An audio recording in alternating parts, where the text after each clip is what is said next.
manage my YouTube account, which is sort of nerve-wracking, but I guess that's how you do it. Manage my YouTube account, which is sort of nerve-wracking, but let me turn the volume down here. Okay, welcome everyone. Today is Wednesday, December 11th. This is live session number 1 in Unit 9 of the Fall 2024 Fret Live Fretboard Mastery Program. In this unit, we are getting into CAGED Part 3. So in Part 1 and 2, we went over the basic major chord forms. Then in the second part, we showed how the pentatonic scales go with the chord forms, the major chord forms, but we were still kind of limited. We could only do like 1, 4, 5 chord progressions, 1 to 4.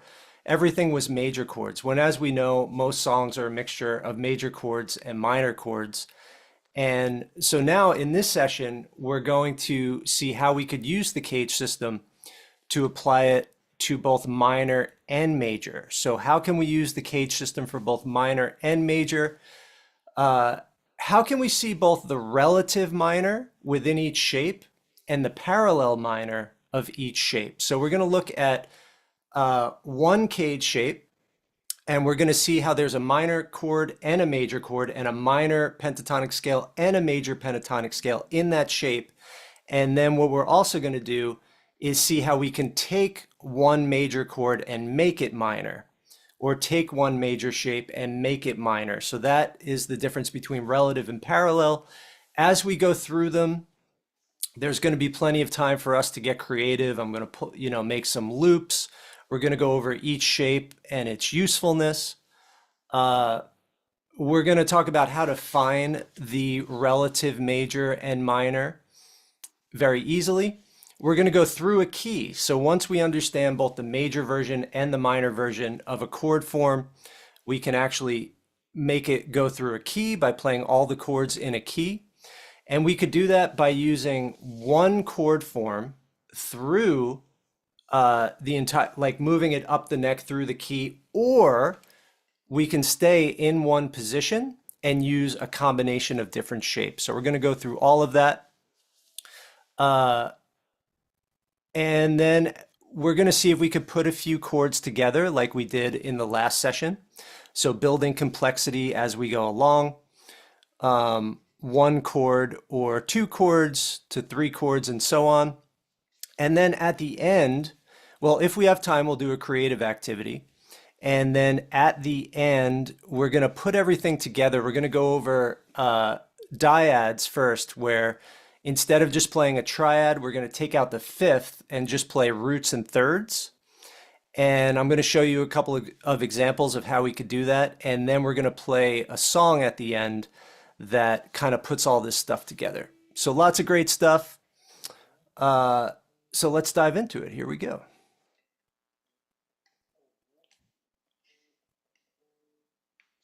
Okay, so the first thing I want to look at is on the course platform. Let's see here.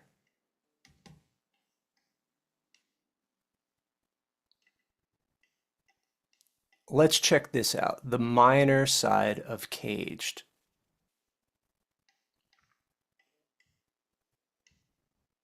So the minor side of CAGED, I call the aged cat. I'm always looking for an acronym or something catchy, right? So the aged cat, it's still CAGED, but now we're starting on the A, G, E, D, C. So we're just taking that C and putting it on the other side of CAGED. So we have aged cat, all right?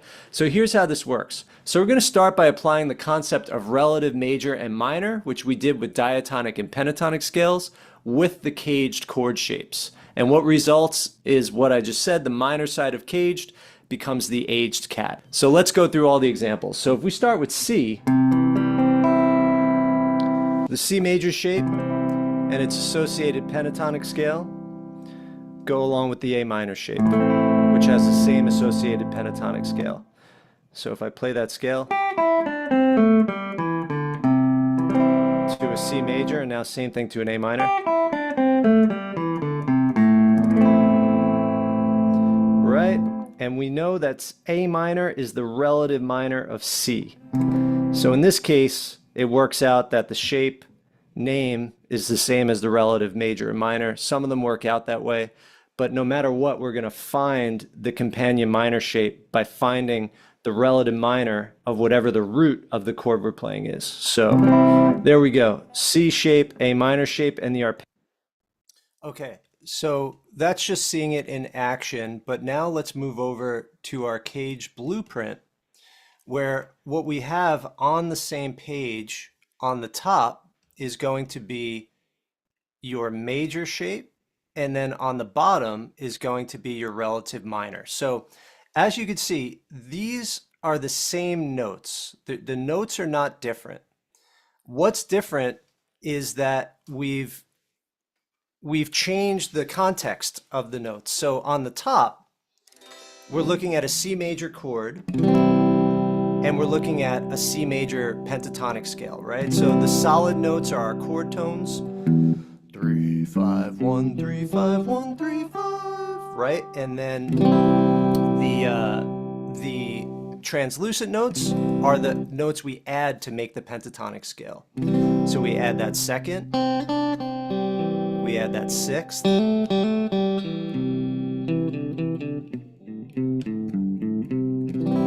okay, cool. Now, within there, we also have a minor chord. So every pentatonic scale has both a major chord and a minor. Rick, do you have a question? No, I was just playing with my sound, sorry. Oh, gotcha. Okay, so on the bottom, we've got the A minor chord, which is part of this same pentatonic pattern. So we could think of this pentatonic pattern as either the C shape or the A minor shape. So let's take a look at it and just see what's changed. So really the only thing that's changed is that what was the sixth up here is now the root down here, right? So that was a sixth, and now that's the root. And what was a fifth here, that was a chord tone. Now that is no longer a chord tone. That's the flat 7, right? So we've changed the intervals to go along with our new tonic, A minor. So take a moment to see if you could play a C major chord up top, and then the pentatonic scale, and then an A minor chord below, and then the pentatonic scale. While you do that, I'm going to tune my guitar. Oh, wow. It's quite out of tune.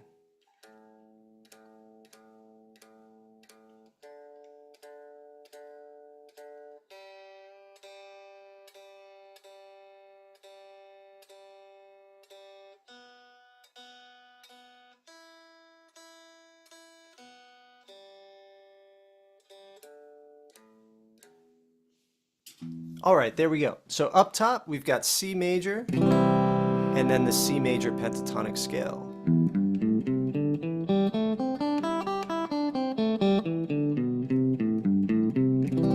And then down below, we've got an A minor chord, and then the A minor pentatonic scale.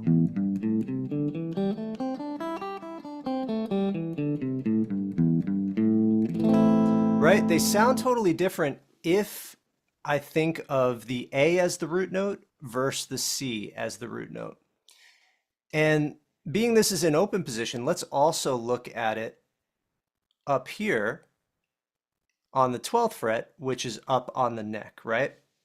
So the shape that we're most familiar with, this session is more about the minor because we went over the major last time, but we're probably all familiar with this shape of an A minor chord, right?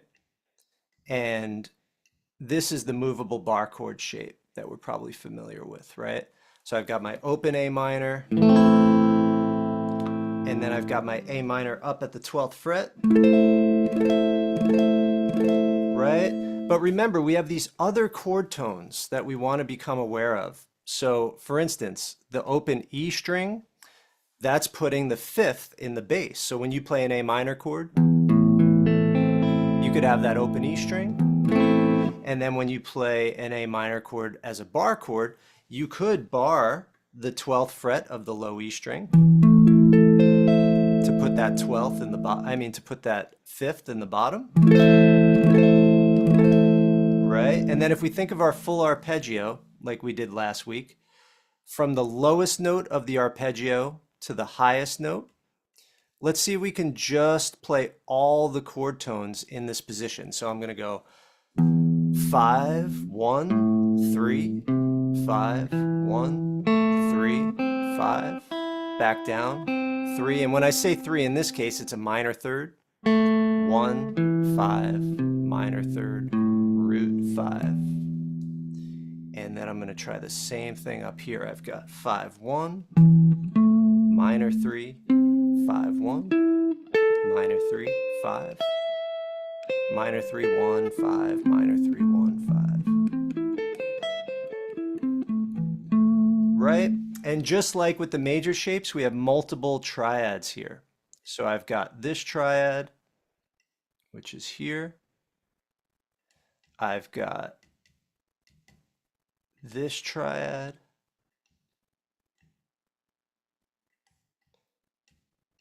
And then I've also got this triad. Right? So we could cycle through the triads. So now I'm playing the top 3 strings. Then I'm going to play strings 2, 3, and 4. And then I've got strings 3, 4, and 5.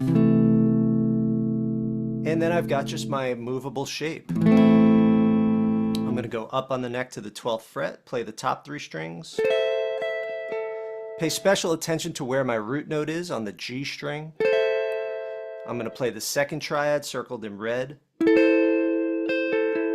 Right? I'm going to play the third triad. And if you remember, if the root is the lowest note, it's called root position. If the 5th is the lowest note, it's called second inversion. And if the 3rd is the lowest note, it's called first inversion. Right? I've also got just my basic power chord, which was the same in the A shape of major, right? Because it's just 1, 5, 1. I've got that great open A power chord. Right. Awesome. So just as an example, what we want to do right now is just cycle between relative major and minor in the same shape. So what I'm going to put a loop on, I'm going to make a little loop that just goes from C to A minor. And what I want us to try to do is play a chord and then play a riff. Our riff could be a pentatonic riff. It could be an arpeggio riff. And one thing I forgot to mention. So we talked about how we add a 6th and a major second to major to make it the major pentatonic scale. And with the minor pentatonic, we add a minor 7th and a 4th, right? So minor 7th and 4th, perfect 4th and a minor 7th is what we add to a minor triad to make it a minor pentatonic scale.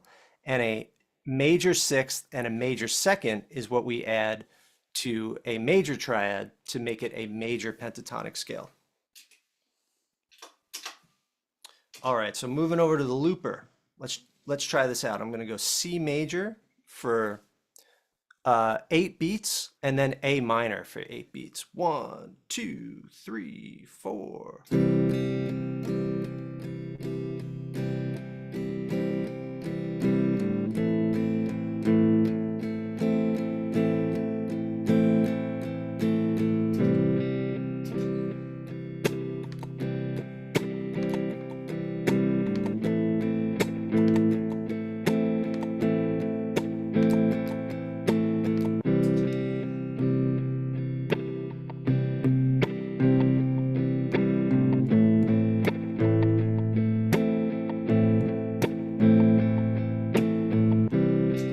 All right, there we go. So here's the activity. You can choose either area, up on the neck or down in open position. And what we want to do is play a chord. So first we have C major. and then play a riff, and then play a chord, A minor, and then play a riff. Same pentatonic scale, different arpeggio, right? Or I could do that up on the next, C major, riff, A minor, riff. Let's give it a go. 1, 2, 3, 4.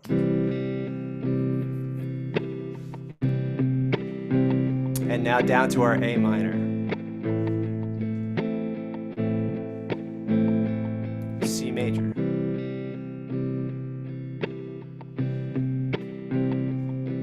A minor.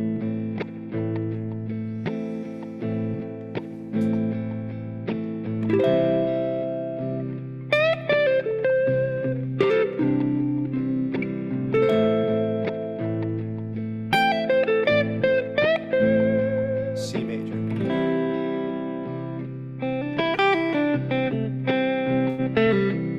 A minor.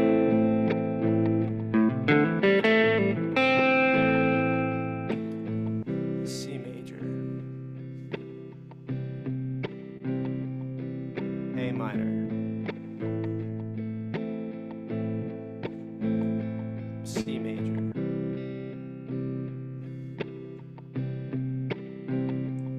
A minor. Awesome. All right. Now we could blur the lines between the two by just embellishing our chords. So for instance, we talked about the major embellishments, but let's just look at the minor embellishments. If I'm grabbing just my basic A minor chord, right?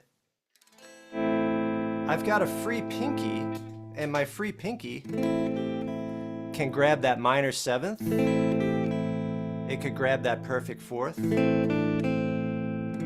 It could hammer on between the flat 7 and the 1, and the 4 and the 5.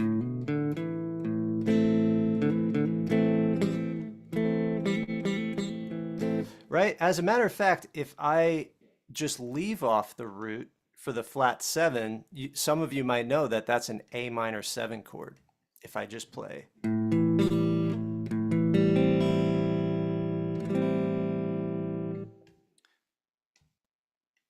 And then if we look at that up on the neck, I could grab this little triad up here and use that pinky to play the minor 7th.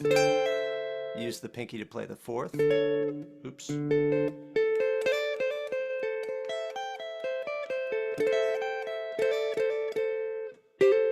One thing that I really love to do is, let me zoom in here.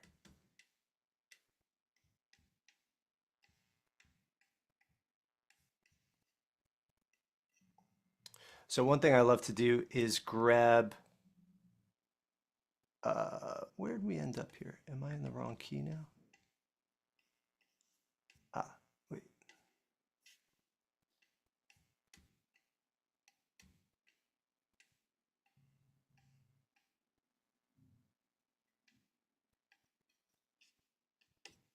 Okay, so another thing I like to do is grab these two notes, the flat 7 and the 3rd, and hammer onto the root.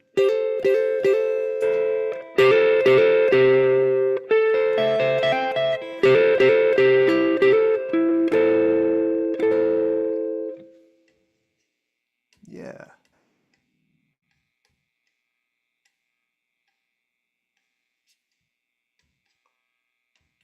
Okay, here's that backing track again. So let's see if we can grab a chord and maybe embellish it. So in the last session, we went over similar thing. When we're grabbing this C major chord, we have a free finger here and here.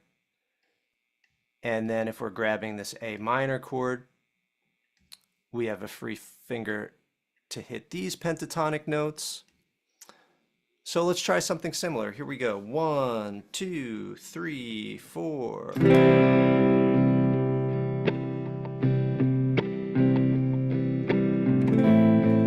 Okay. 1, 2, starting on C. A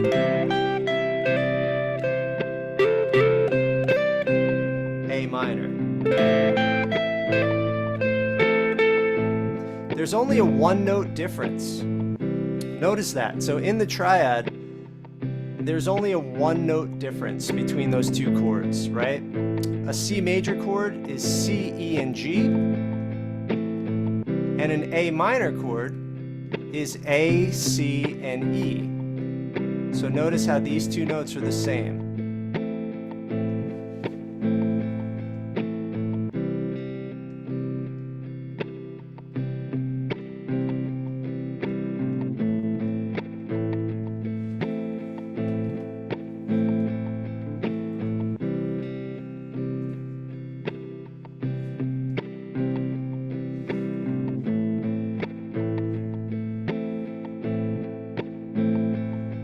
Nice. Great.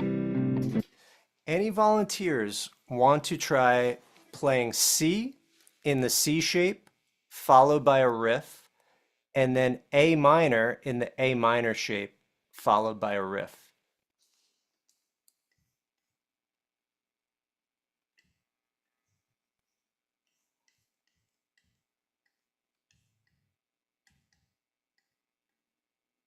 All right. Well, we'll move on, but I would love to hear from some volunteers as we go on. So next is the G minor shape. So the thing about the CAGED system is that all of these shapes are named after open chord shapes. So we all know the C, A, G, E, and D shape. But when it comes to minor, the A minor shape we all know and love, right? The E minor shape, we know that one, open E minor. The D minor shape, we know that one. That was always the hardest open chord for me, just FYI. But these two, the G minor shape and the C minor shape, we don't think of those as open chords. However, we can. Let's try to. Let's try to see them as open chords. So let's look at this G minor shape and just think of what we know about a G major shape. So if this was the nut, right? If this was the nut, actually, yeah, if this was the nut, a G major would look like this. It would have a major third, and then it would have a root, a fifth, and then a root and a fifth here. And we wouldn't think of this as a chord tone, right? So that would be a G major shape. All we're doing to make it the G minor shape is we're flatting the third. This would also be a third right here if it was a G minor, right? So if it's a G major shape, I mean, if we're thinking we're starting from the G major shape and we want to turn it into a G minor shape, let's just think about how that would look by playing a G major and thinking about what the tones are here, right? We've got a root, we've got a major third. So we've got to flat that major third to make it a minor third. So first fret on the A string, right? So we have first fret on the A string, then open D, that's good. There's our fifth, open G, that's good. There's our root. Now we can't do open B because that open B is a major third, but we can still play that fifth, you know, when we play that power G. So we can still play that fifth on the third fret of the B string. So really it just kind of looks like this. This would be the full shape. That's a G minor. So I'm playing G, B flat, open D, open G, D, and G. Now I don't expect you all to play that. It's a bit of a stretch, but I want you to see that. I want you to see that. We have a root, a minor third, a fifth, a root, a minor third, third fret on the G string, and then a fifth. I'm sorry, then another fifth and a root. So we could also, what we could do instead is also just bar this G minor triad here. So if you bar the top three strings, that is a G minor triad. So we have a G, we have a D, that's the fifth, and then we have a B flat, that's the minor third. So if you just grab that triad like that, and then you take your middle finger and you play the G, you can mute out the A string, and then you have a G minor chord. Alternately, what you can do is just play an open D string like this with the chord. Or if you want to get really crafty, you can put a B flat on the first fret of the A string. But the thing is, once we know the intervals, it's easy to take a major chord and turn it into a minor chord. So this G minor shape, it's a little weird in the sense that if CAGED is a system that's designed to build off of prior knowledge, these are the two holes in the system, G minor and C minor. We're like, what? I don't know an open G minor chord. I don't know an open C minor chord, but we're just using our knowledge of the intervals of a G major chord to see a G minor chord, right? Okay, so what we have here is an A minor chord in the G minor shape. A minor chord in the G minor shape. Let's play the arpeggio. Let's get to know that a little bit. So here's a A minor arpeggio in the G minor shape.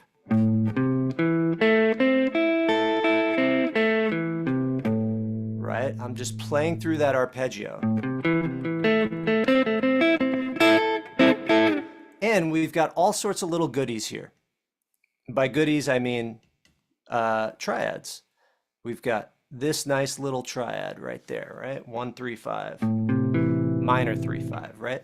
We have this same triad that we shared with the A minor shape, 3, 5, 1, and then the best triad of all, the stack triad, easiest triad.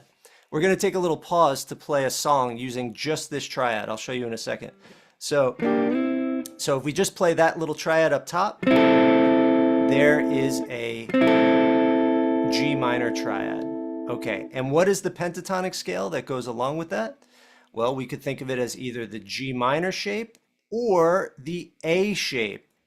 The A shape. What do I mean, the A shape? Well, let's scroll. Let's see if I get this to fit. The A shape, right? So the A shape is the G minor shape. The G minor shape is the relative minor shape of the, where'd I go? Oops. It's not letting me, like, it was being nice before. There we go. Okay, so the A shape, I'm gonna have to make everything a little smaller.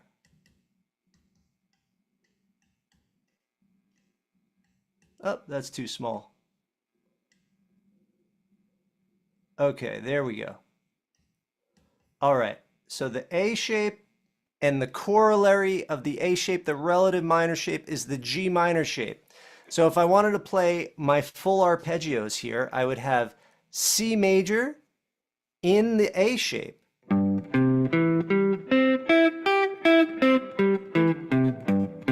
And now A minor in the G minor shape.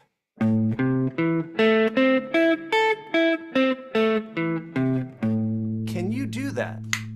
Can you see both those chords, C major and now the full arpeggio?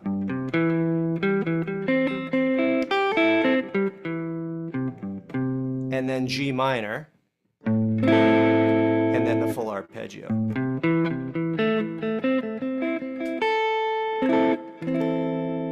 Yeah, now this shape is quite popular, actually. I always think that the first chord of Little Wing, for instance, and the way that I love to play a minor 7 chord comes out of this shape. So here's a way that you could play this shape as a chord shape. Well, one is just put your ring finger on that triad, right? The fact that your ring finger is on the triad means you're in this shape because your index finger is over here. So if you put your ring finger on that triad and then put your middle finger, can you sneak your middle finger onto that root note? Actually, that looks like a thumb. See if you can sneak your middle finger onto that root note. Like that, right? Now, if you add this note, it's called an A minor 7. That would be an A minor 7. So that, to me, that's my favorite way to play an A minor 7, is to grab that with my middle finger and grab that with my ring finger and sneak my middle finger onto the root.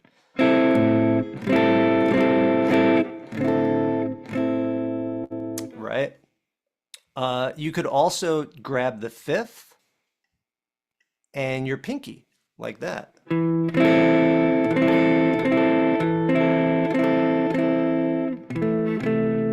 Awesome. So let's just see how useful this triad is. Here it is, this shape, this is it as a minor triad shape. Here it is as a major triad shape. Okay, where is the root? In the major triad shape, it's on the G string. In the minor triad shape, it is on the high E string. What if we only had one finger, and this is the only way we could play major and minor chords? And I asked you to play the following chord progression. Okay, here's the chord progression. It's going to go C, G, 1, 5, 6, A minor, 4, F, and then well, we'll just have one minor chord. So C, G, A minor, F. We're doing Let It Be, and then and then we go 1, 5, 4, 1. Our favorite song of the course, Let It Be. Okay, so can you play Let It Be just using these two triads? You already have two of the chords. You have C up here, and you have A minor down here. Any volunteers want to unmute and play Let It Be strictly with that little shape? How would you figure that out?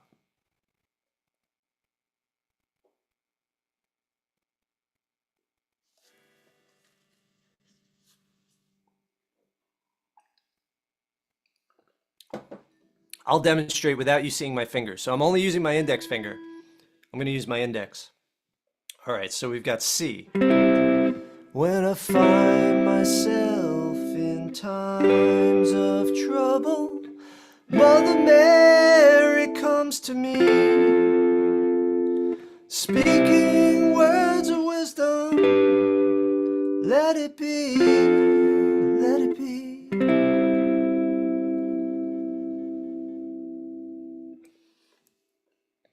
All right, so here was my process. I know that for major, the root is on the G string. So here's a C. So there's my C major. Now I need a G. Well, here's a G on the 12th fret. Then I need an F. Then I need an A. And for the minor triad, the root's on the high E string. And then I need an F. So here's an F right here.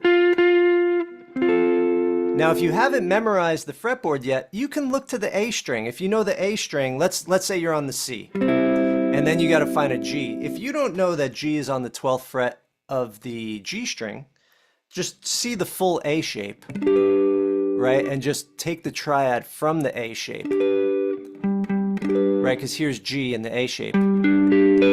So you can just grab that triad, and then here's F in the A shape. So you could just grab that triad.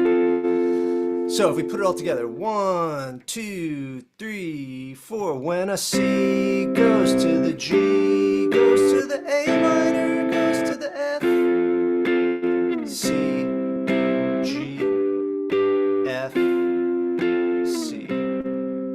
C, G, A minor, F, C, G,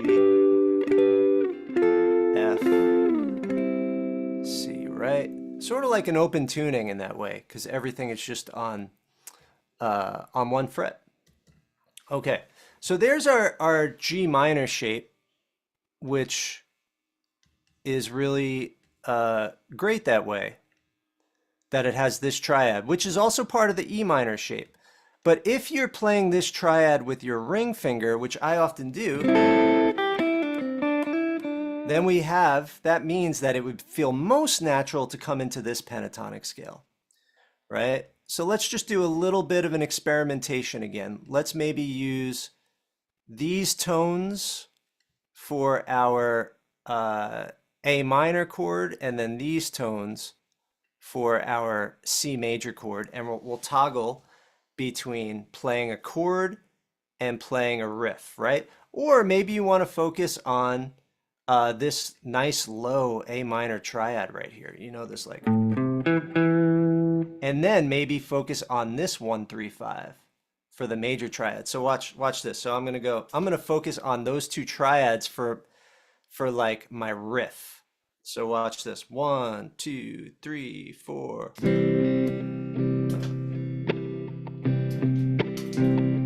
Let me try that over. 1, 2, 3, 4.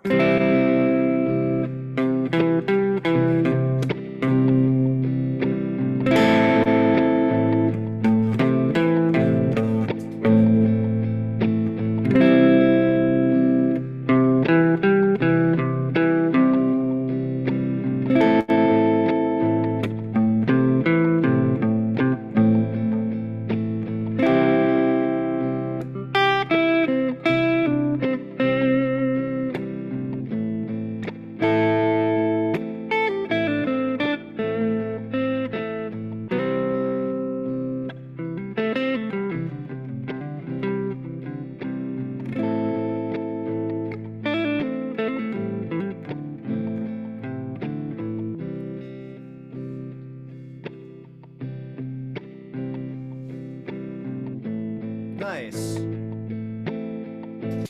Okay, cool. So that's the G minor shape. Not the most popular, not the most bread and butter, but don't sleep on it. It's cool. So then we get into the main pentatonic pattern, what we think of as pentatonic pattern 1. And this is our E minor and our G major shape, right? So remember, every one of these pentatonic scales, it contains one major chord shape, one major arpeggio, one minor chord shape, one minor arpeggio. So we went over the majors last week. This one, let's look at all the goodies in minor. Again, the same triad, but now we're leading with the index finger, right? We have this great triad right here, 1 minor 3 5. Great little triad on those middle two strings. So we're playing an A minor triad in the E minor shape.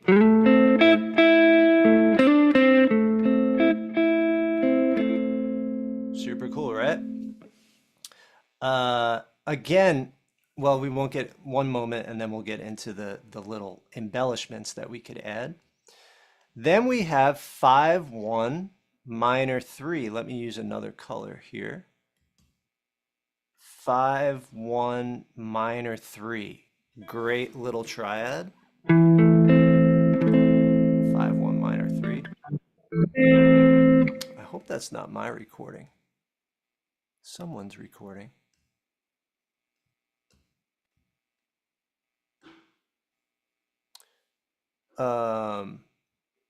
One second.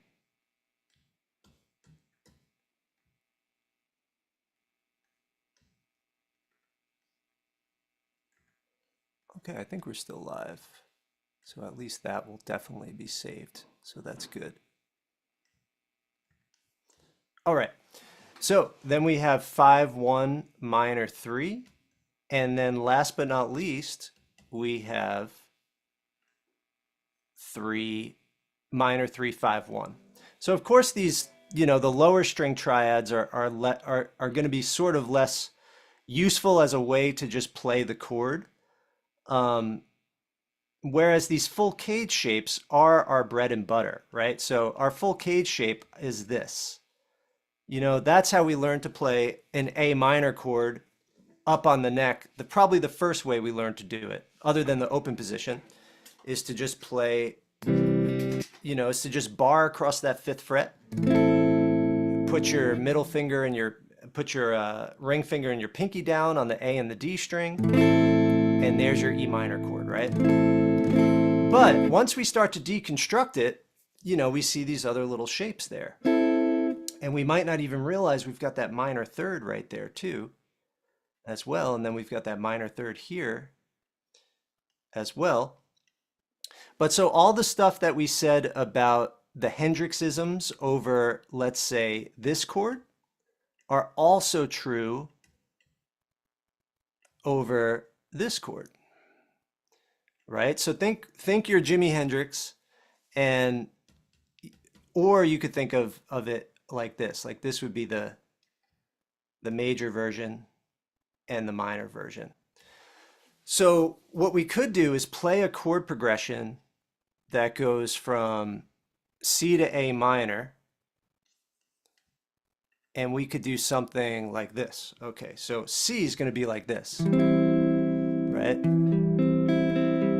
And A minor is going to be like this. So all I do is just move that shape down a string.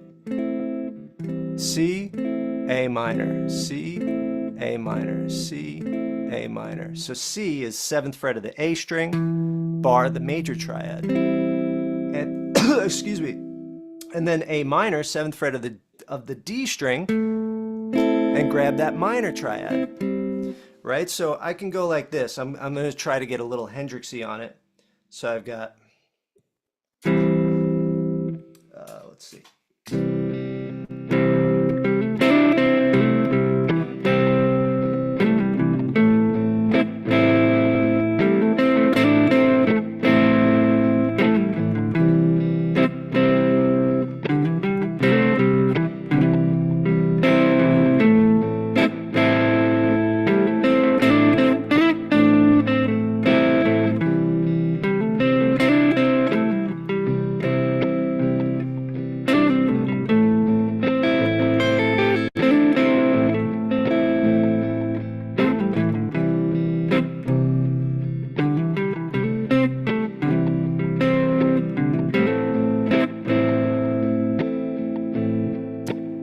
So we've got C, 2, 3, 4, 5, 6, 7, 8, A minor, 3, 4, 5, 6, 7, 8, C, 2, 3, 4, 5, 6, 7, 8, A minor. Same pentatonic, right? What that means, you could play the same riff over both chords.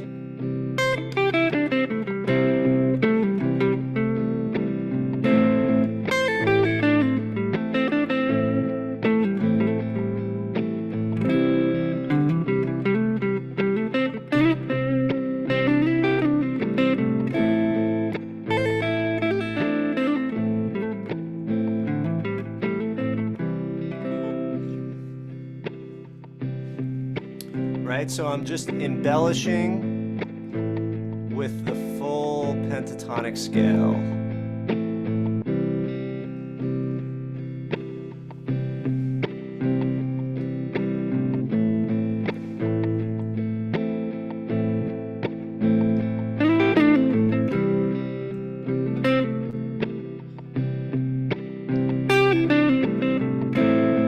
Let's actually try to reverse it. Instead of going chord then riff, see if you can go riff then chord. So for instance, I can go C major, and then I can go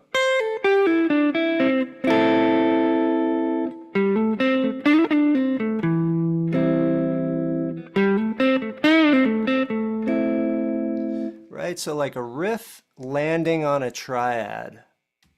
1, 2, 3, 4.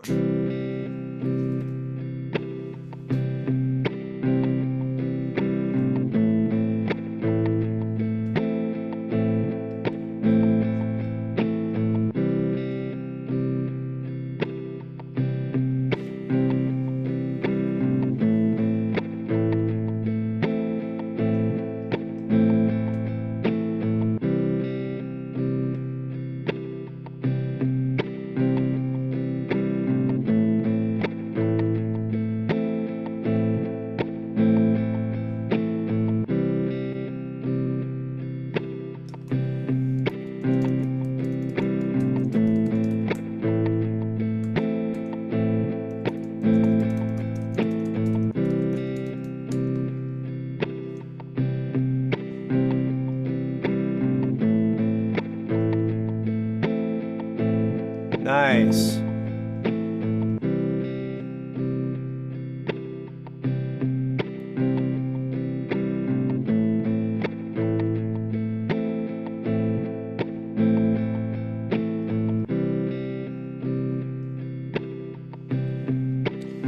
All right, any volunteers want to go between those two chords? So A minor, I'm sorry, C in the G shape and A minor in the E minor shape. You could play chord voicings. You can just improvise within the scale, try to mix the two together. I'd love to run the loop and hear someone other than myself. That would be really inspiring. I'll play the loop. If you want to unmute, go for it.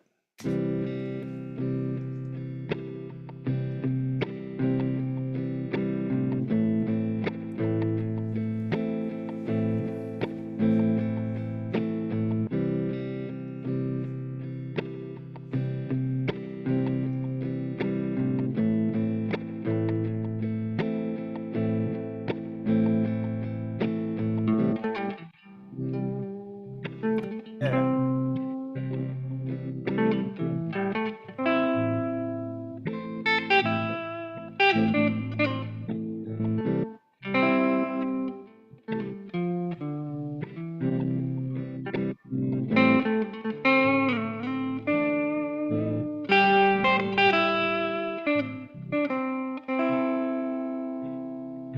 Nice, Todd. Sounds great. All right. Okay, so just in the interest of time, let's move on to the next shape. So obviously that one is a great one. And then we get into our E shape, which is also our D minor shape. Okay, so we all know what an open D minor looks like. Can we visualize the open D minor? Right? There's like, if that was the nut, here's your open D minor chord. And in case I wasn't clear about that, with all of these, can you visualize your open E minor chord, right? Can you, the G, we talked about the G minor being hard to visualize, but D minor is one of our bread and butter ones. However, so many people, including myself, for many years, I was just completely unaware I had a minor third right there. I just didn't know. And once I knew, I use that chord all the time now. So see if you can try to play that chord right there. So you can do, well, let's just go through all the triads we've got here. So obviously we have this one, that's great. And then we have this one that is awesome. And then we have this one as well. And then of course we have our, we've got power chords, right? So we've got that 5-1-5-1 thing right there. That's like a power chord thing. We can do all sorts of mixtures of these. So one thing I like to do is 5-1-5-1 minor 3, like that. So that's, where are we?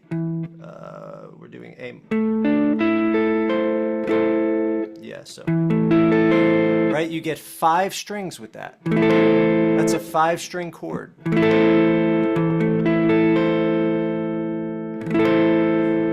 So I'm barring the 7th fret with my index finger. I'm using my ring finger here, I'm using my pinky here, and I'm using my middle finger here. Now you don't have to bar it.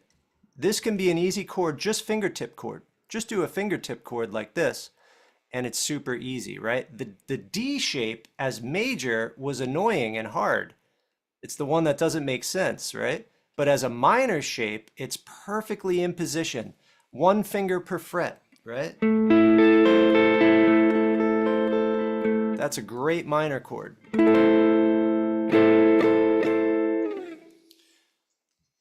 Another another non-bar voicing is this voicing right there.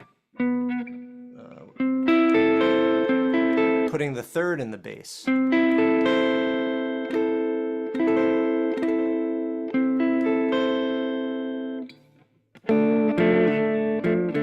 That chord is just thinking of a song recently where I played that chord would be uh, AC/DC, the one I made a lesson on.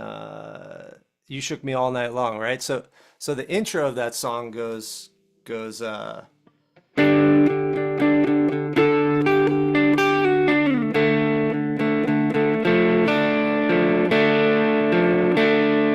he's playing a D minor chord in this little, and he's bending that minor third.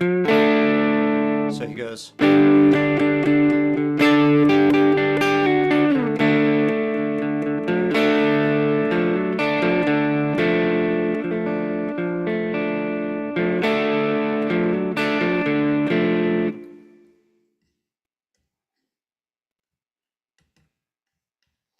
Nice.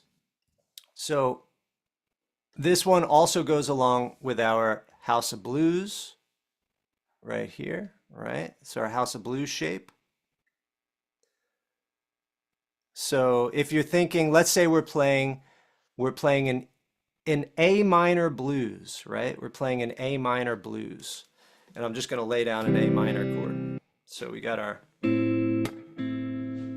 so 1, 2, 3, 4.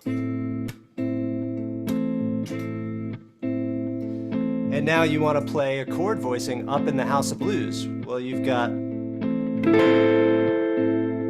right? I'm playing these 3 notes. So I've got,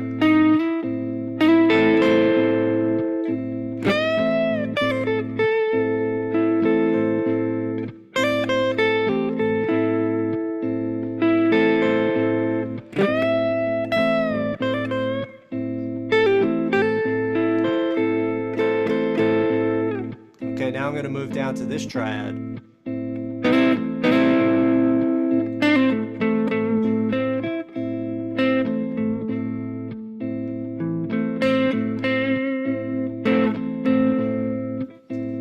Now I'm going to move down to this triad.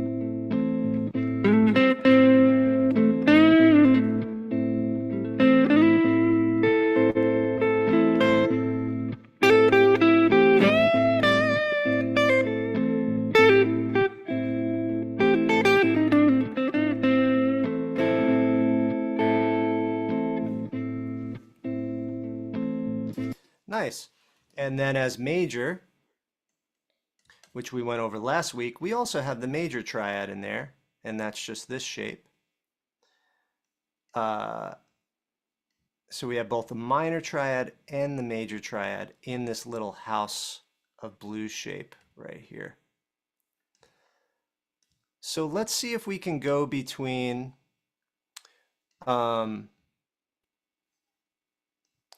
and of course, like with all the others, we want to just see the full arpeggio, so we're in this D shape, so we have 3, 5.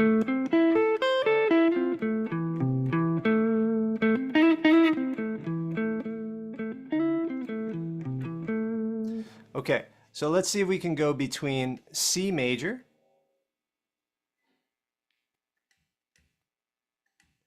and A minor. C major and A minor.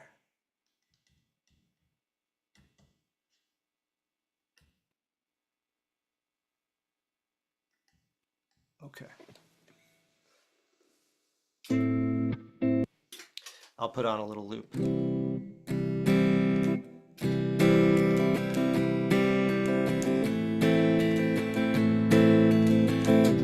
So there's C major to A minor.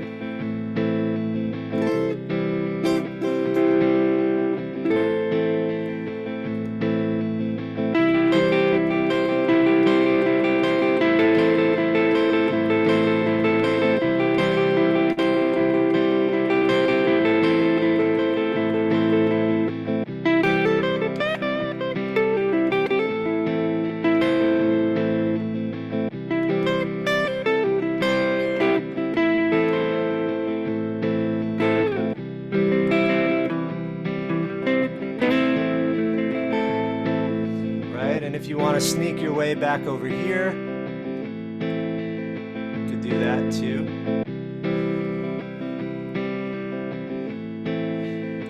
So C, A minor, C,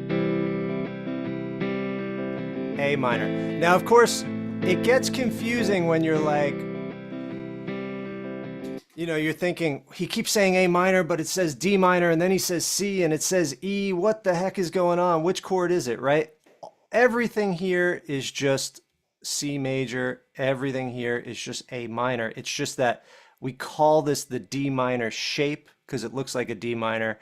We call this the E shape because it looks like an open E. So all caged is we're saying it looks like that open chord. It looks like that open chord up on the neck. It looks like that open pentatonic. Or yeah, it looks like that open chord, but up on the neck. So then we get to the C minor shape. This is another one of the oddball ones, but there's a lot of value in this. And so we want to try to visualize a C major chord turned into a C minor chord. So can we visualize a C major chord in open position turned into a C minor chord? Let's see if I could just zoom in here. Where are we? It's like it won't let me zoom in. Okay, there we go. All right, so we've got our C minor, and let's imagine that the nut was right here. There's our nut. This is an open string. Okay, so think like this is the 3rd fret, right? Now a C major would look like this. Let's just look at the middle 4 strings. This would be a major 3rd, right? So we would have, if we just imagine we're in open position, so this is fret 0, fret 1, fret 2, fret 3, right? So we take our C major, and now we've just got to flat the 3rd. So let's start with just the main triad. So the main triad is just, oops, I put that in the wrong spot. The main triad that we want to see is just root, flat 3rd, 5th. See if you can do that on frets 1, 2, and 3. So that would be like, right? I'm playing that on frets 1, 2, and 3. I'm taking my C major and making it a C minor. Okay, then we've got the root is going to be in the same place, but we're going to add a minor 3rd. So yeah, just first see that triad. Once you see that triad, you're going to be like, okay, right. It's sort of like the C, but we're just making it minor. So this is one of those shapes. It doesn't have much value until we start adding different intervals. So we talked about how this is really awesome, but I kind of see that more as part of this shape, right? So that triad's really great. We also have this triad here. And then we've got this little 1 minor 3 5 arpeggio, which is nice to have up there.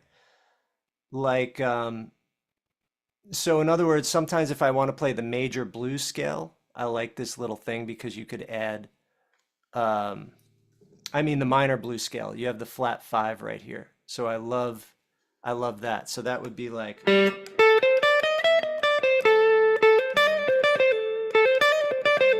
So pentatonic, it's got that going for it, which is great.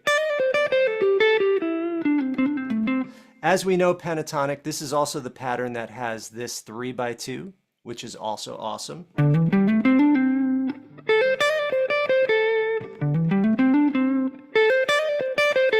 So to me, that's the best part. I like these top 2 strings for the blues scale.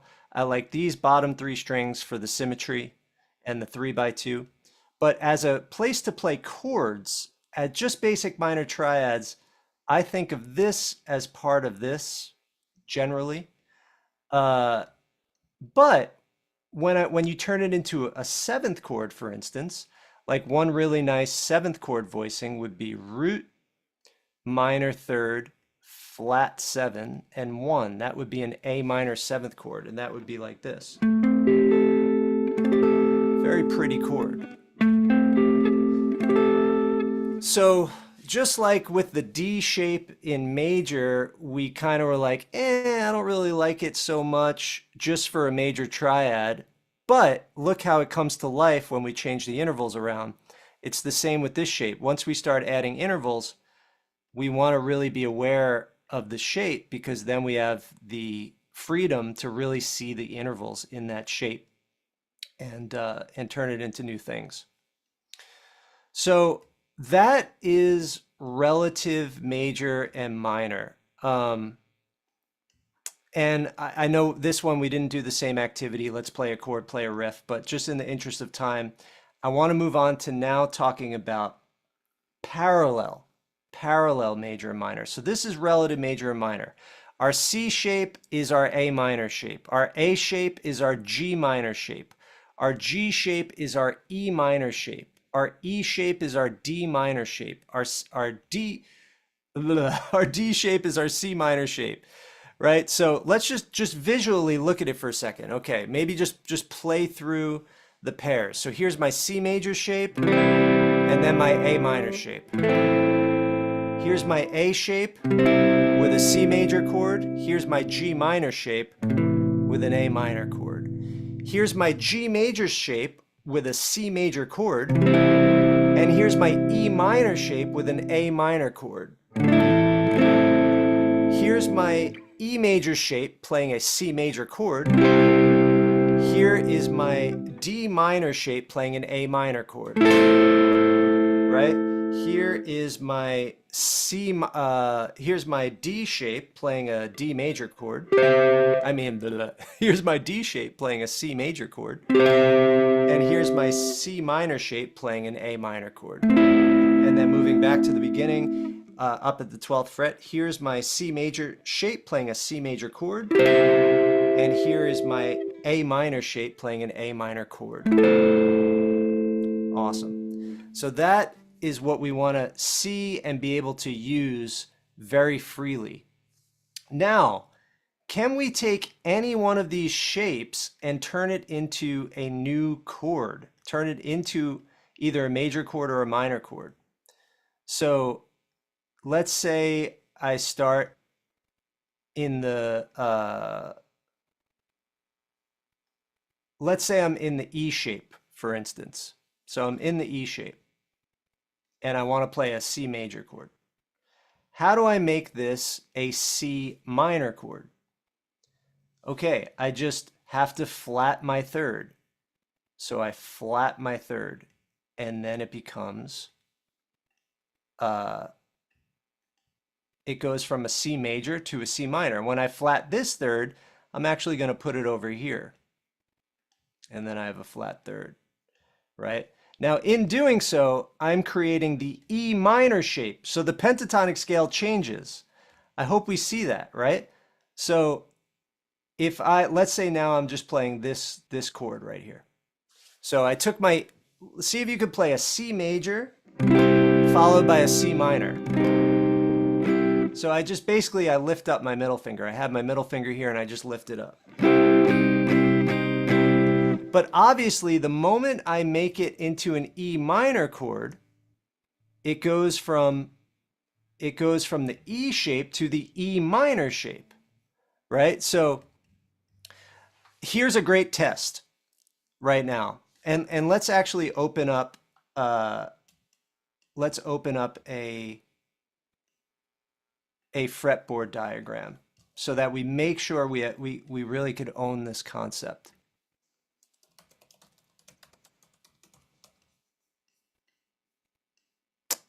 Fretboard diagram. Let's see. Blank fretboard.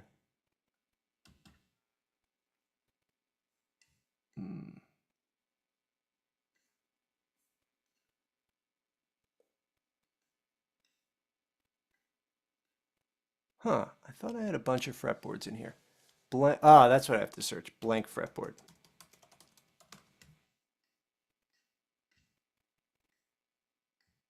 Blank fretboards.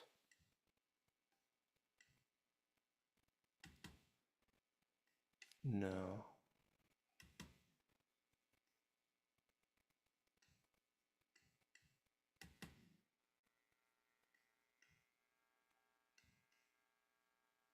Okay, this works.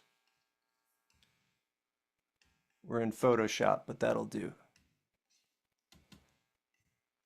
Okay, so let's say we're here and we take we want to play a C major in the E major shape. So here we are, we have our C major in the E major shape. Everyone see that that's what that is? Because this is the note C, as is this, as is this. But the shape looks like an E major. So there we go. We've got our C major in the E shape. Now we want to make it minor. Okay, so let's go down here and make it minor. So this was the root C. This was the fifth G. This is why we need to know the intervals. This was the root C. Now this here was the minor third, the major third. So we've got to flatten that to make it a minor third, which is going to be an E flat. So that's a minor third. And then this was our fifth, and then this was our root again. So the only thing that changed is this note, which was the third, became the minor third there. Okay, so what that means is the whole pentatonic scale has to change. So let's take a look at what that looks like. So if I want to play pentatonic around the top shape that we're looking at, well then I have to, that's the E shape, which is also known as pentatonic pattern 2, and that looks like this. So now I'm adding my pentatonic notes to it. All right, so on my C major, that is what the chord tones are. Well, technically some of those blue notes are chord tones, but we're just looking at that main bread and butter chord shape. So we're looking at that main bread and butter chord shape. If we want to jam pentatonic around that, that's what we do. Suddenly we flat the third and we make it a C minor. Now, if I want to play pentatonic around the C minor, I have a whole new pattern. I've got this, pattern 1, because I took my E major shape and I made it the E minor shape. So this is C major in the E shape, right? And below is C minor in the E minor shape. Is everyone following? If you're not, please let me know if you're not, and we'll go deeper into it. But so new chord, if the chord goes from major to minor, the pentatonic scale also goes from major to minor. So let's see if up top we can play a C major and then the pentatonic scale. I played one wrong note. I don't know if anyone heard it, but I played a major fourth on the way down. But anyway, let's try it again. So up top, we play C major chord in the E shape, and then we play the E shape pentatonic scale. Then on the bottom, C minor. And then we play the E minor shape pentatonic scale. Right? I'm going to make a little loop that just goes from C major to C minor. Let's try that out. 1, 2, 3, 4.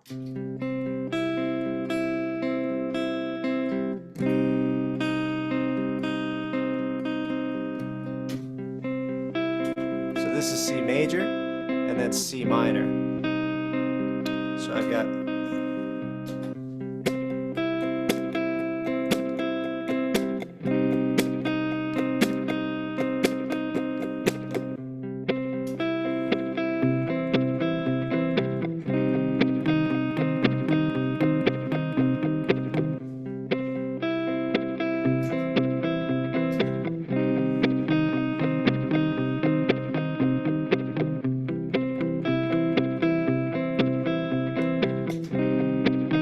okay, here we go. C major. minor, C major, C minor. Now pentatonic.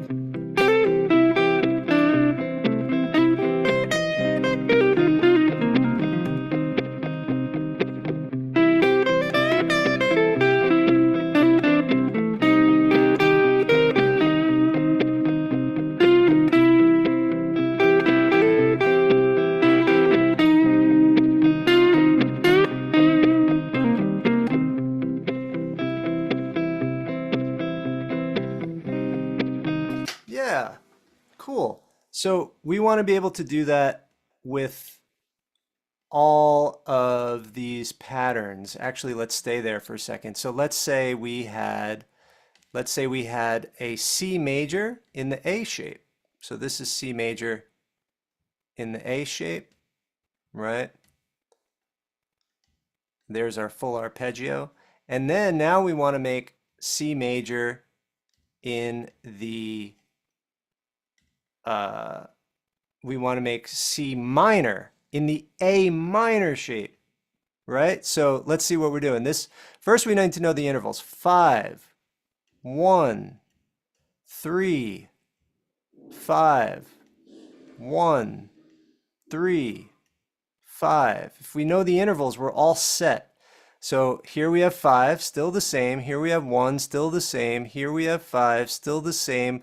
But now, well, now we have 1, still the same. But now what was 3 is going to become minor 3, flat 3, and 5 is still the same. So that's just how the chord changes, right? So if we just think of the kind of the bread and butter chord, it's easy to see and feel that change, right? Up top is C major, and down below is C minor. I just flat the third, right? So the B string goes from the 5th fret to the 4th fret. But now what might not be immediately apparent is, oh, but that means the pentatonic scale is a different shape, right? So here we have this shape of the pentatonic, which we call the A shape, or we used to call it pattern 5 of the pentatonic before we got hip to CAGED. And then down here, we have what we used to call pattern 4, which we're now calling the A minor shape. So this is the A minor shape, right? And because, think, we add these different intervals. Here we're adding the 6th and the major 2nd. 6th, major 2nd. 6th, major 2nd. And down here, we're adding the flat 7 and the 2.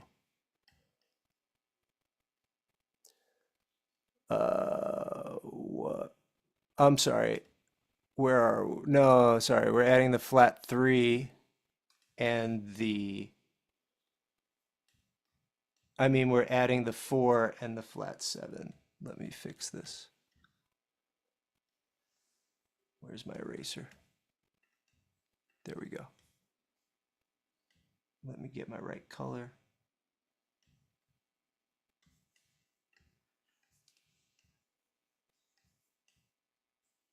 Anytime I say something that's like, wait a second, an awesome thing that I would encourage you is be like, what? That's wrong. That's not what you're doing. But so here we have the flat 3, and here we have the flat 7. So we're adding the flat 7, and then we're adding the 4, and the flat 7, and the 4, and the flat 7. This is actually a chord tone, the flat 3. But so let's see if we could do the same thing. So we'll play a C major and then a C minor. And we could toggle between the pentatonics, toggle between the chords. 1, 2, 3, 4, major, minor.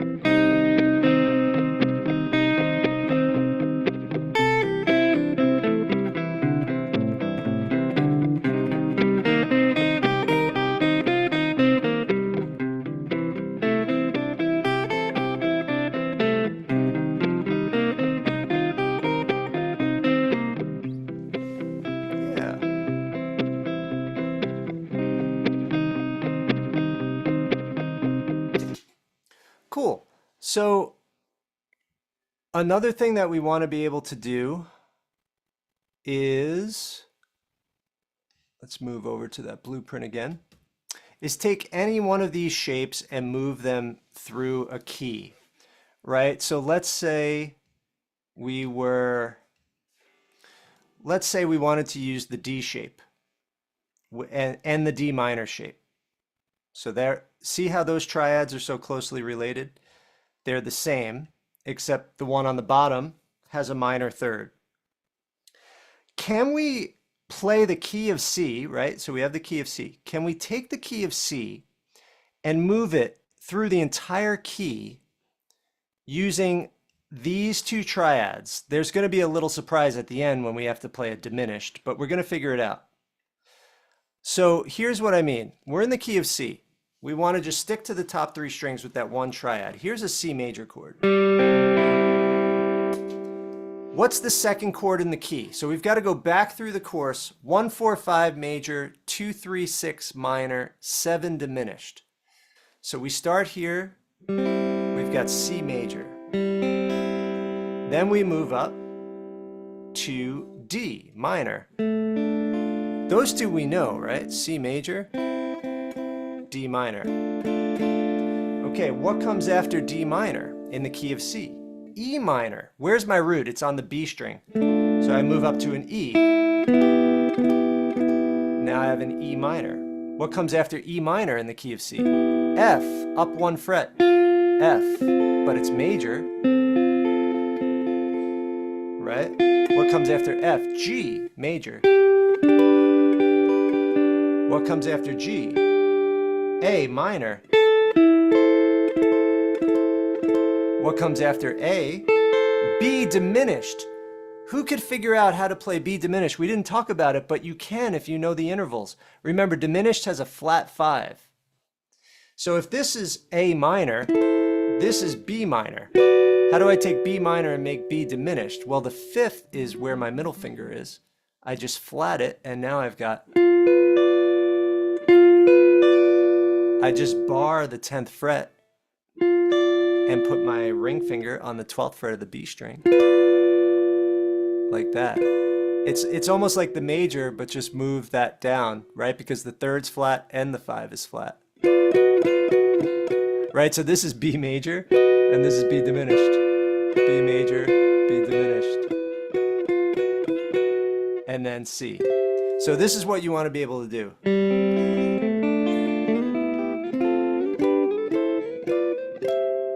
Right, I'm just taking that D shape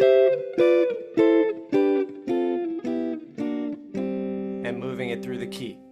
How about if we use, let's try this one, and this is going to segue into our last activity. Let's take this triad, the C, no, let's take the, let's take the G, no, let's take this triad, 5, 1, 3, and then I changed my mind.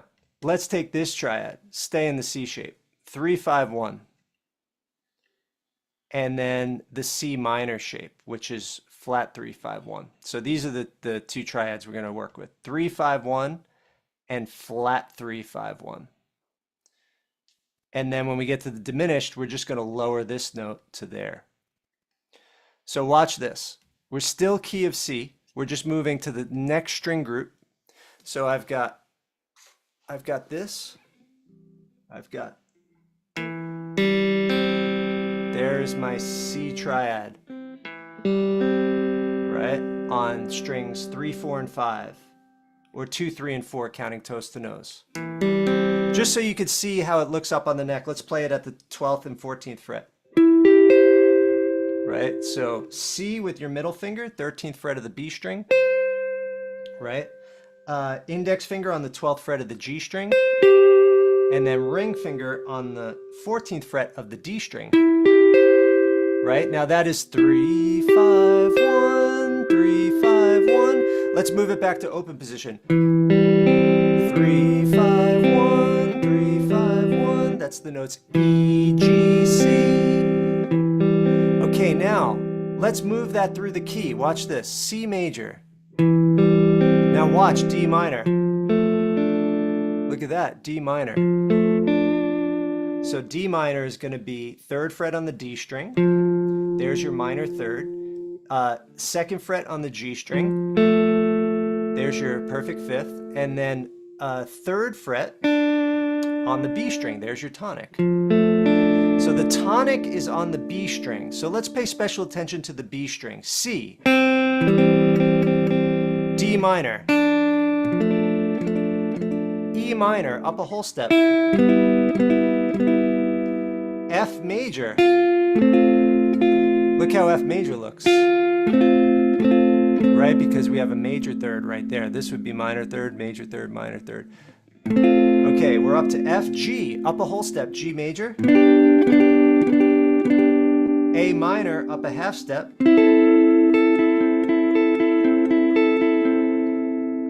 B diminished. Look at B diminished. So here was minor, here's diminished. We just got to lower that 5th, and then it's diminished, and then back up to C. Right, so that would be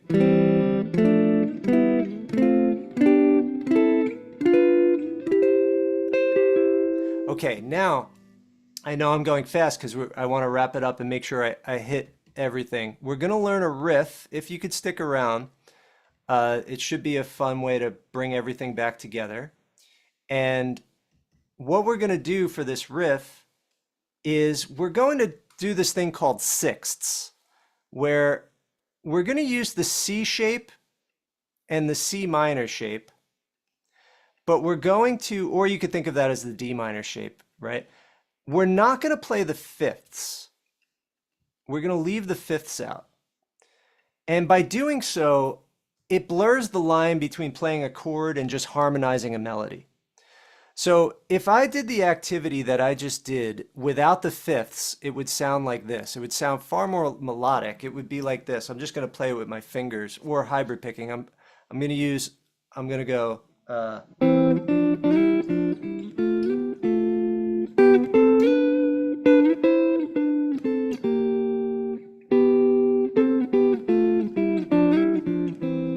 Right? So when I take away that fifth, it makes it far easier and more melodic.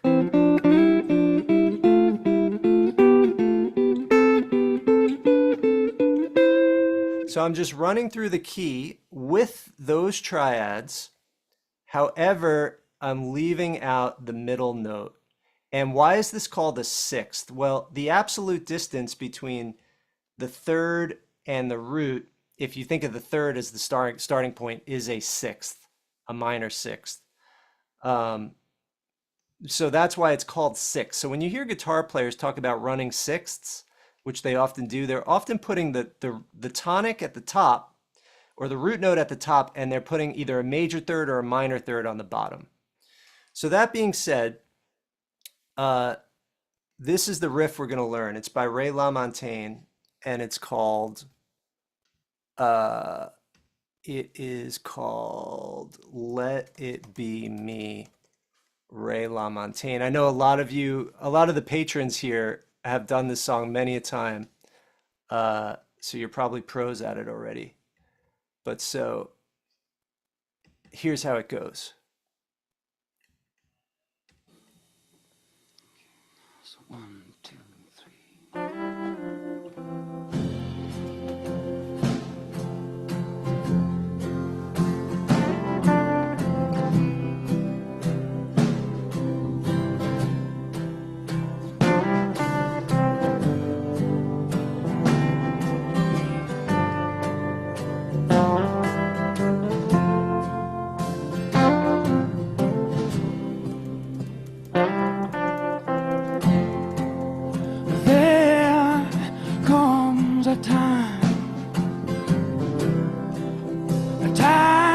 Okay, yeah, let's hear that intro again. Let's really watch this guy. I know it's very low, so you got to kind of listen, but watch what his hands are doing.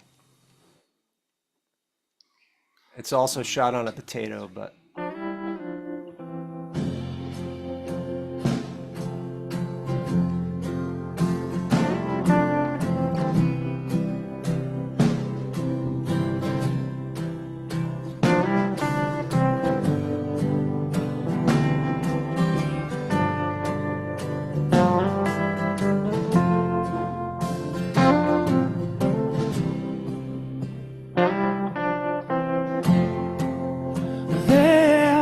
Okay, the whole song is wonderful. Usually we listen to half of it, but being we're sort of out of time, what's happening is we're in the key of C, and the melody goes, "Let it be me." So what the guitarist is doing is he's harmonizing it. The melody goes. The notes of that melody are E, D, C, C on the B string. That's 5th fret, 3rd fret, 1st fret, 1st fret. Now, if we think of those notes as chord tonics, we know that E is a minor chord, so we play a minor 3rd below. So on the same fret, you're going to play on the D string. So you're playing 5th fret on the D string at the same time. Then we get down to the note D. We know in the key of C, D is also a minor chord. So we harmonize it with a minor 3rd. So 3rd fret and 3rd fret, and then 3rd fret and 3rd fret. I'm sorry, 5th fret and 5th fret, then 3rd fret and 3rd fret. And now we get down to the tonic C, which is major, C major, so then we play the major 3rd, which is on the 2nd fret of the D string. So the whole sequence goes like this. Right? Now, the way that I'm playing it is hybrid picking. I'm using my pick, and then I'm using my middle finger to pluck the higher string. So I've got... Now, to make it sound a little more vocal, I can slide into it and maybe add some delay. I don't have delay on let me see here. I've got delay here. And reverb, here we go. So, oh, didn't want that.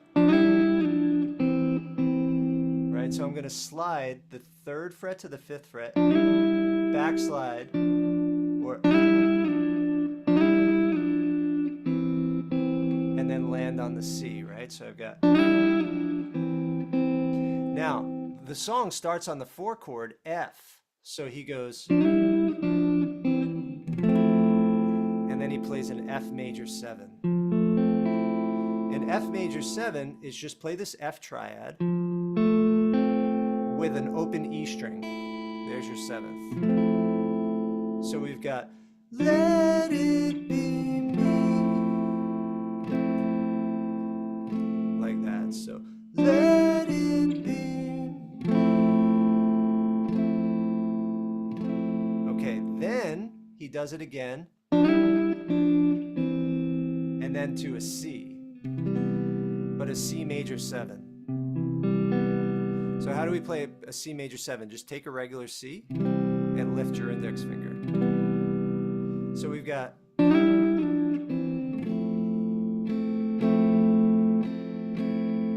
then,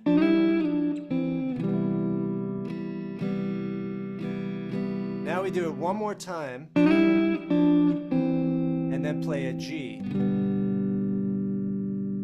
So same exact thing 3 times, just go F, C, G, like this. Then,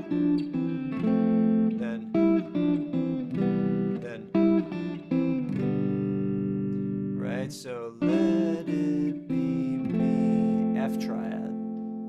Then let it be me, C major.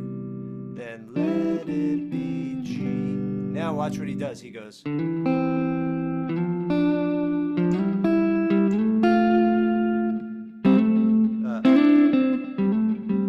Okay, so after he plays the G, he walks back up the scale, C, but he hammers on.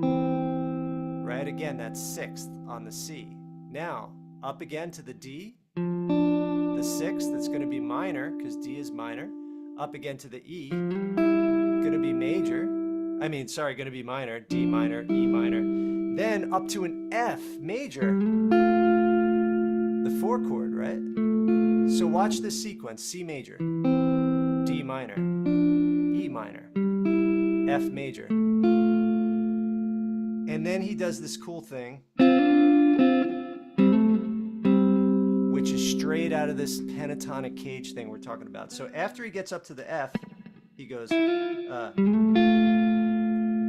he then, if we think about it, we're in the C shape. We're talking about the C shape. We're in the C shape. And what he does is this is what he played, not on this fret. He played this on the 6th and 7th fret. So this would be fret 6, this would be fret 7, this would be fret 5. And what he does is he then finishes by going, we talked about that. If you grab these two notes and you hammer on here, you get a little pentatonic thing. Hammer on and then pull off. So he grabs these two notes, does this hammer on pull off. And then the song is in C and he resolves in C, in the G shape right here. And the way that he resolves it is he grabs this double stop and he hammers on to the 6th and then back to the 5th like this.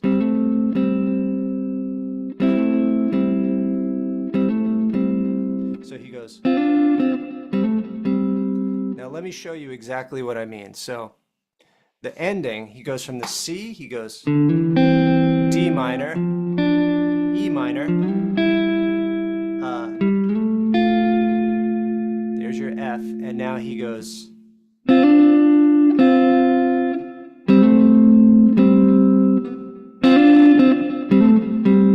and that's this F comes out of this C shape.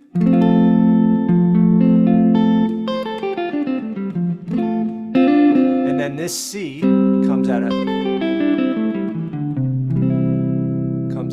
G shape. That Hendrix thing. So here's the whole riff.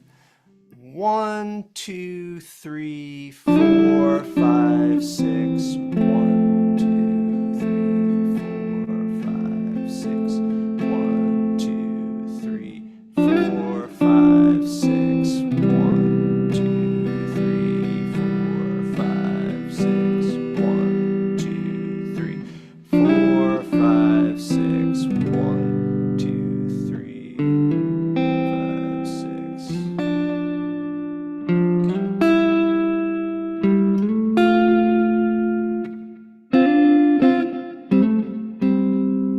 Yeah, now, as simple as it is, it really exemplifies when a lead player can play off the chords and just play something real sweet. It goes along with the vocals, it goes along with the chords, it walks that line between lead and rhythm. So here it is one more time in context. So 1, 2, 3.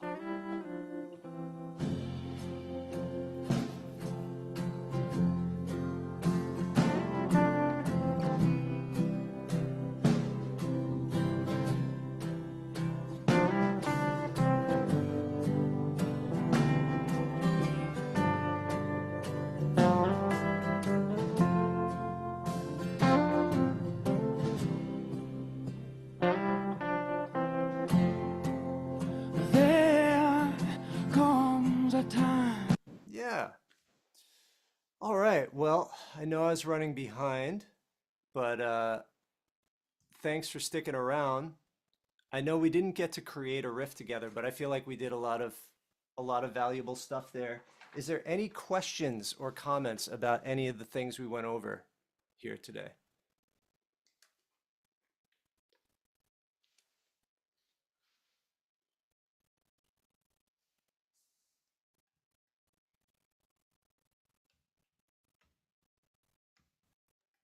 I got a quick question for you, Gary.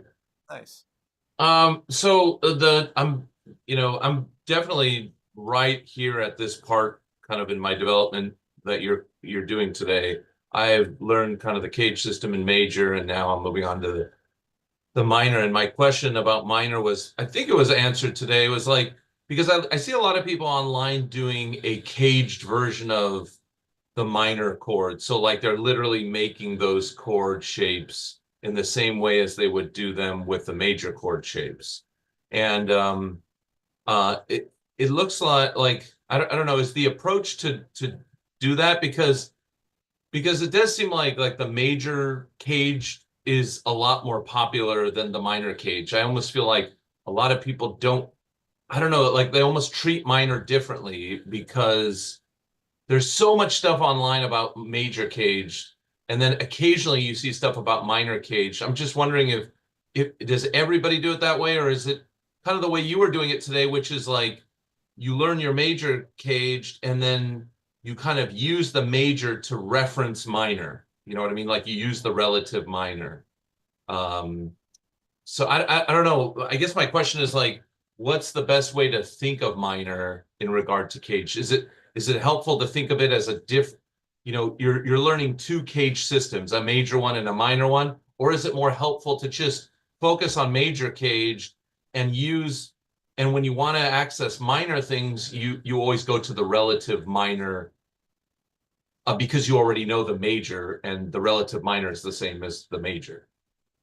Yeah, no, that's a great question. The whole aged cat thing, I made that up, Right. and my beef that I've always had with caged, and which I tried to make it where I felt this is the way to see it, is to treat minor separate, um, and together.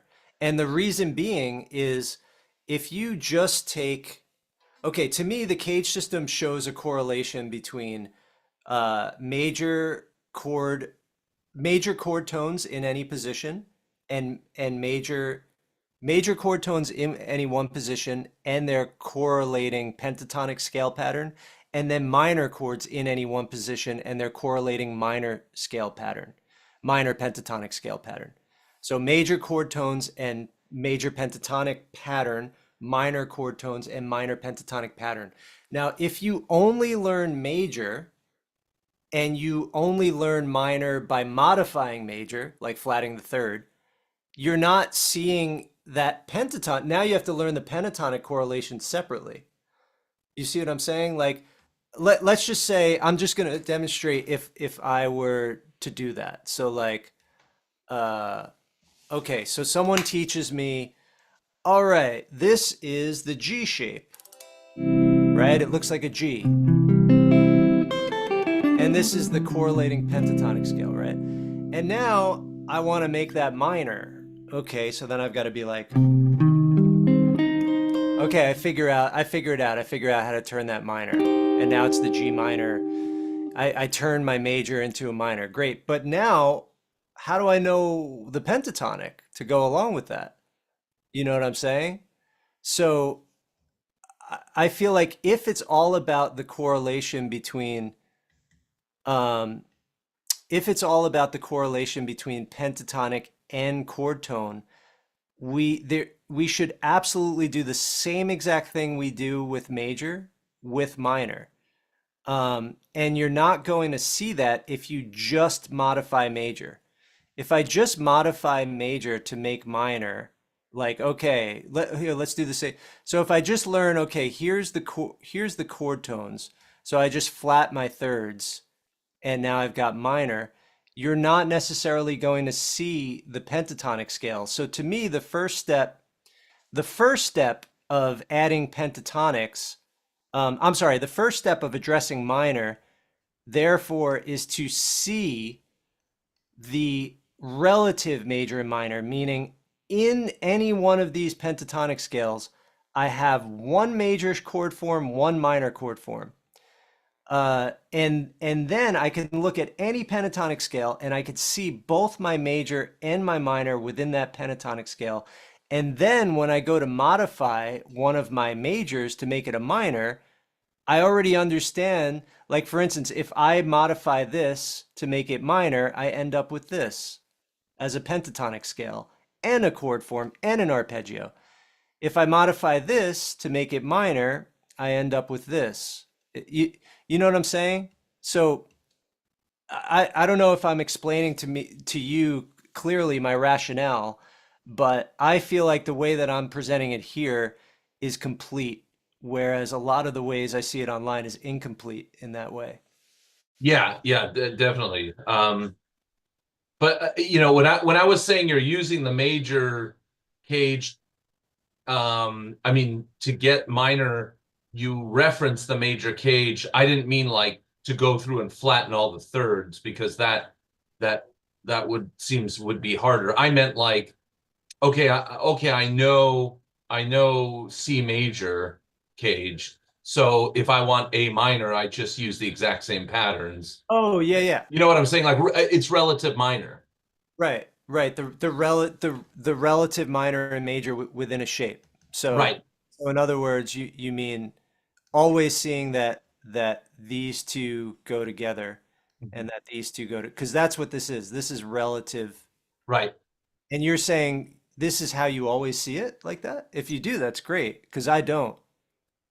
Well, I guess my question is like, what would be the best way to see it? Because like if you're someone like me who totally has the major cage down, and and I know what you mean by attaching those pentatonic patterns to the cage shapes. That's totally I totally get that. That's what what you've been doing here and what I've been doing for the last several months. I'm saying when I now start on looking at minor stuff, um, one way to learn it is just to memorize every relative minor of every major chord, and then just kind of go from just do that. Like just say, okay, if I'm going to be soloing in C, and then it goes to, or I'm soloing in G, and then it goes to C. Or let's say it goes, yeah, well, let's say I'm in soloing in G and it goes to A minor. I know I could just play the thing I know already, which is C major. Right. Yeah. If it goes from G to A minor, you can, as far as pentatonic goes, you can play C major pentatonic over your A minor. But as far as chord tones go, they're different shapes, right? They're That's different true, shapes yeah. as far as their arpeggio and chord tones, but their pentatonic is shared. Right. Okay. Yeah. Yeah. So the emphasis, the way you would play the pentatonic shape would be different because you might emphasize the chord tones, and like you said, the chord tones of A minor and Yeah. C major are different. Right. Yeah. Cool. Yeah. And to me, that's what this document is all about training yourself to do is like, okay, let me literally, we did it in the beginning, right? Where, okay, let me toggle between this and this. And when I say toggle, I have the same pentatonic scale. I'm just emphasizing different triads or chords within the pentatonic scale, right? So like if I'm thinking, okay, I'm going to play C major in this position, I'm going to emphasize like that triad, right? Maybe, or this triad right here. And then I know my surrounding pentatonic as far as just embellishing or adding some melodic content to the triad, right? Whereas if I'm playing an A minor, let's say I'm in this area of the fretboard and an A minor chord comes up in whatever song I'm playing. Well, now I know I've got that triad, I've got this triad, whatever, I've got this chord form, and I also know the pentatonic form that I can add melodic embellishment to it too, right? So if you just toggle between the two and you say to yourself, okay, C major in the A shape, okay, A minor in the G minor shape.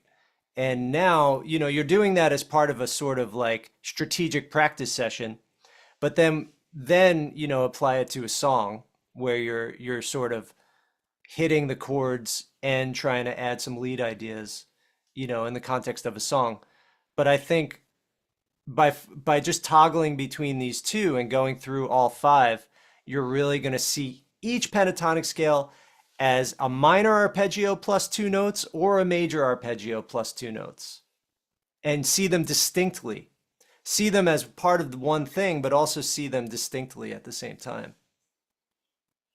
Very cool. Thanks. Awesome. Yeah.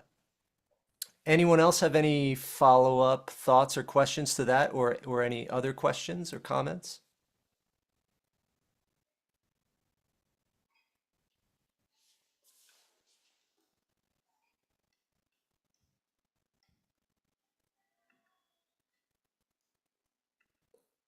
All right. Well, to me, the main value is, I would say the way to really get the most out of this is obviously not to just watch the sessions. You are all participating, so that's really great. But the activities are really where it's at, right? So here I've outlined a practice approach. So there's a practice approach in here.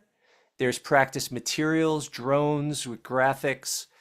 Um, there's different challenges of playing the triads through a key, playing dyads through a key. And then there's a creative challenge where you put this stuff together creatively. And then there's these different songs that outline some of the things that we've been going over here. Gary, just to check in, we're off next week. Yes. Yeah. So next week is an off week, but um I might do the sessions. No, no, yeah, next it wouldn't be fair. Yeah, next week is an off week, and then we'll have sessions the following week. Obviously, I know December gets kind of hairy, so we'll have to kind of play some things by ear as we get into that Christmas week. But yeah, let me take a look at the calendar here. So next week we've got the 16th through 16th through the 20th, and then the week after that is Christmas week, which is definitely going to be challenging. So Christmas Eve is Tuesday, Christmas is the 25th. Obviously, we're not going to do it. So the 26th works for me. I'm sure it won't work for everyone. I'm sure people will be on vacations. And also the 28th works for me. So the 26th and the 28th, which is Thursday and Saturday, I'll be able to hold sessions. Um, but yeah, next week we'll be off.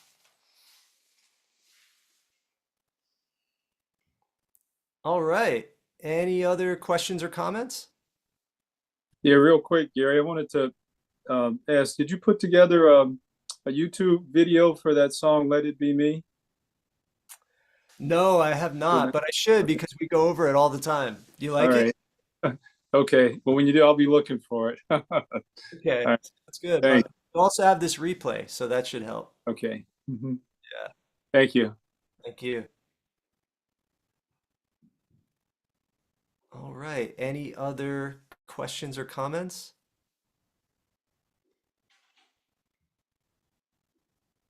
Well, thanks everyone. Great to see you. Enjoy the rest of your week. Hope you're having fun, learning new stuff, jamming, practicing. And feel free to come back on Sunday again, because this Saturday I'm in Dallas for a gig. Things are really crazy in December, so thanks for being flexible with me.